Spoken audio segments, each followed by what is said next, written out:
Šios savaitės naujienos palies tavo piniginę stipriau negu tikėjaisi. Šiandien turim sankcijas Lietuvos bankams, žiauriai smagi istorija. Šildymo ir degalų sąskaitos Lietuvoje kils kartu su visomis prekimis. Skandalingas veiksmas iš Trumpo administracijos, kur JAV iš čipų gigantų ims 15% mokestį už teisę pardavinėti Kinijoje, o investuotojų pasaulyje Warrenas Buffettas išrašė čekį ir įsigijo naują, daug potencialo turintį sektorių žaidėją, pas kurį yra gana aiškių problemų. Labai tikėtina, kad šias naujienas jau girdėjai ar matėjai antraštės, tačiau jos prabėgo greitai pro akis ir tiesiog kaip eilinė vakarinė naujienų laida. Todėl čia ne tik aptariam naujausius ekonominius faktorius, bet ir aiškinamės, kaip tai tiesiog veikia ne tik tave, bet ir tavo piniginę. Tai kaip gali išnaudoti šią situaciją savo, arba bent jau kaip aš jas išnaudosiu savo. Gerai, važiuokim prie naujienų. Nuo 27-ųjų visoje Europos Sąjungoje pradės veikti vadinamas ETS2 emisijų prekybos sistema. Ji numato, kad apyvartiniais taršos leidimais bus apmokestinamas ne tik pramonės ir energetikos sektorius, kas buvo iki šiol,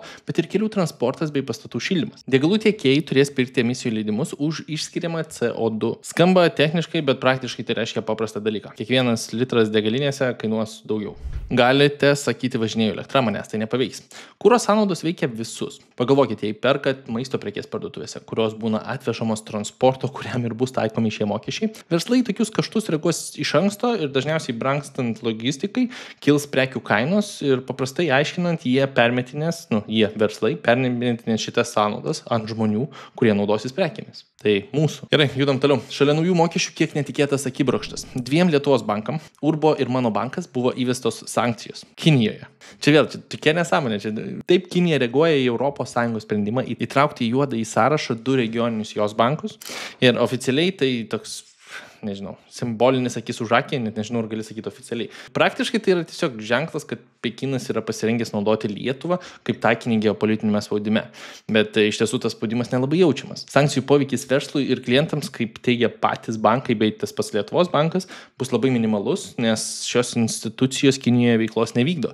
Tai tos sankcijos tokios beprasmės. Vėl, politinė žinutė gana aiškiai. Net mažos rinkos dalyvės gali atsidurti tarptautinių santykių kryžminėje ugnyje. Įdomu, ar čia tokia nauja Kinijos strategija ir jie tiesiog bando išsiųsti agresyvę žinutę, taip sudarant spaudimą ir norint gauti jai palankius sprendimus. Tęsiam eksportų temą ir politikinių intrigų temą. Tai rodos 90-ųjų stiliaus reketas grįžta į JAV. Donaldas Trumpas paskelbė susitarimą, pagal kurį Nvidia ir AMD galės pardavinėti sumažintos galios dirbtinio intelekto lustus Kinijoje, bet 15% nuo šių pardavimų keliaus tiesiai į JAV biudžetą. Oficialiai už teisę pardavinėti. Neoficialiai atrodo kaip klasikinė mokėk už apsaugą schema iš Soprano. Tik čia vietoje odinių striukių kostiumai, vietoje rūsio baltieji rūmai. Iš pirmo žvilgsnio atrodo, kad tai tik super milžinų reikalas, bet pagalvok, jei ši schema pasiteisins, kodėl jos nepritraikius, sakykime, tai pačiai farmacijai, arba energetikos sektoriuje, arba net automobilių sektoriuje. Ir kaip visą laiką, mokesčių našta galiausiai nešama ne ant įmonių, o ant vartotojų pečių. Ir antakius keliantys sprendimai čia nesibaigia. JAV aplinkos apsaugos agentūra nutraukė $7 milijardų vertės Solar for All arba Saulė visiems programą, kuri turėjo finansuoti saulės energijos projektus beveik milijonui mažas pajamas gaunančių namų ūkių. Dabar Trumpo administracija sprendimą grindžia tuo, kad naujas mokesčių ir išlaidų įstatymas panaikino teisinį pagrindą šiai iniciatyvai. Toks labai pilnas administracijos sukurtas atsakymas iš teisininkų. Vėl, kritikai tai vadina neteisėtų žingsnių ir dar viena dovana naftos ir dujų pramoniai. Nutraukus programą 100 planuotų projektų gali sustoti net neprasidėję. O vartotojai šioje vietoje prarasti galimybę mažinti sąskaitas už elektrą. Teisiniai ginčiai jau prasidėjo, o aplinkosaugos organizacijos perspėja, kad tokie sprendimai stabdo energetikos transformaciją ir ilgainiui tik padidins elektros kainas bei priklausomybę nuo to paties iškastinio kuro. Keliaujam prie naujienos, kuri mane asmeniškai nustebino tikriausiai labiausiai. Warreno Buffetto valdoma Berkshire Hathaway nustebino rinką ir paskelbė apie naują $1,6 milijardų vertės investiciją į bėdų kamuojamą sveikatos draudimo kompaniją United Health. Milžinas, apie kurį esam tarę, čia paliksiu kažkurį epizodą apie jį, bet įmonės akcijos per metus buvo kritusios beveik per pusę dėl Medicare sąskaitų tyrimų, vadovo pasitraukimo, vylusių prognozių ir ir iš tiesų ten tas class action gali būti labai brangus pasirinkimas. Vėl, būtent tokias situacijas Buffettas ir jo komanda dažnai mato kaip progą įsigyti vertingo turto su nuolaida. Po pranešimo apie pirkinį United Health akcijos šoktelėjo momentaliai per 10%. Dabartinis PE vos apie 12, kas rodo, kad investuotojai vertina ją kaip vieną pigiausių per dešimtmetį, jeigu žiūrėsim istorinį tą PE. Ir šis žingsnis kaip ir dera su Berkshire istorija, investuoti prieš srovę, perkant tada, kai kiti parduoda. Visgi čia Buffettas ne vienas.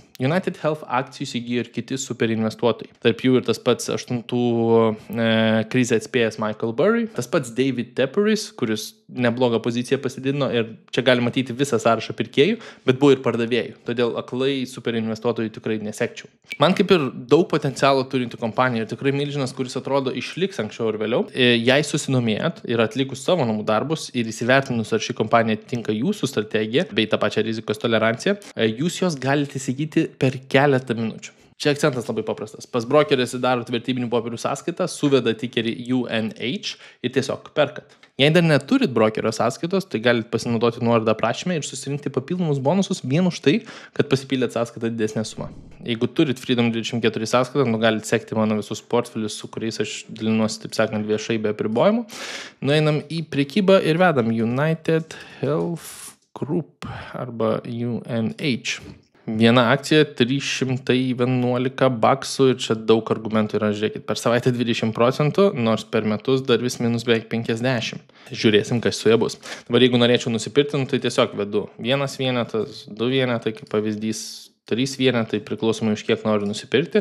Ir jeigu, kaip paimsim pavyzdį, 1000 baksų išleisti už pirkimą, man kainuotų kažkur tai 2 eurus bendrai už tą pirkimą. Tai lyginamai pigus sandoris. Ir akcijų birža šiuo metu atsidaryta, kol šitas žalias burbuliukas, jums sandoris įvyktų momentaliai. Tiesiog paspaudžiat pirkti, patvirtinti pirkimą ir momentaliai jūs turėtumėte tų akcijų pas save portfelyje, jos tiesiog apačioje, čia nais iškristų prie dolerių pozicijos, taip sakant, kažkurios iš šitų. Šiandien matau raudonuoja biški rinka, bent jau Amerikos pusėje, bet, taip sakant, jokių surprizų čia nais. Grįžkim prie tolimesnių naujienų. Bitcoinas vėl pasiekė rekordą 124 000 doleriais.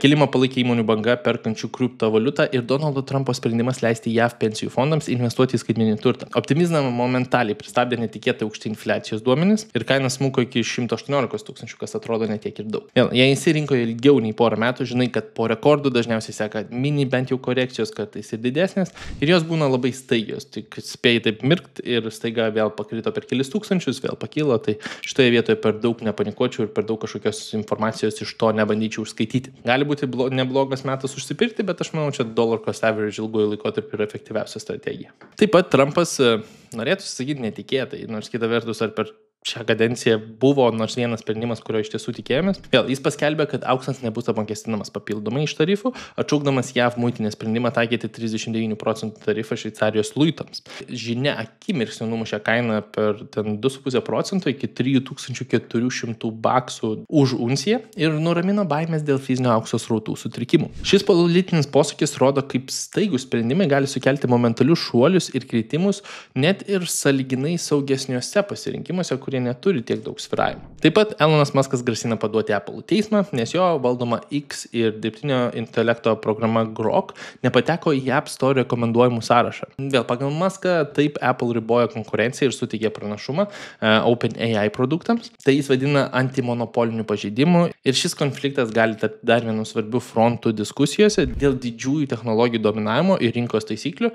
Įdomu, kaip tos taisyklės pasikeis ir ar čia nėra vienas iš akibrokštų iš Musko, kaip anksčiau naudojamas prieš Apple vien tam, kad patektų į kambarį ir pabendrautų su pagrindiniu žmogum ir prieitų prie tam tikrų sprendimų. Pagyvensim, pamatysim. Gerai, apibendrinkim šią savaitę. Energetikos ir transporto kainos kils, ruoškis brangesniai logistikai ir šildymui. JAV rodo, kaip politika pradeda tiesiogiai kištis į viešų kompanijų piniginės, tai gali plisti ir į kitus sektorius. Berkshire Hathaway išsirinko naują pirkinį į savo portfelį ir galiausiai pamatėm dar naujų Bitcoino rekordų. Nepaisant šurmulio, aš tęsiu savo dollar cost average strategiją po 100 eurų į mėnesį į ETF'us. Tai portfelis auga stabiliai, nepaisant to, ar naujienos atrodo kaip krizė ar kaip aukso amžius, šiandien jo vertė viršė 18 000 ir būtent sekantį mėnesį jau sukaks 3 metų gimtadienis. Tai paliksiu nuorodą čionais, užsukit, pasižvalgykit ir jeigu patiko šis epizodas, nepamirškit paspausti like ir subscribe. Iki kito karto.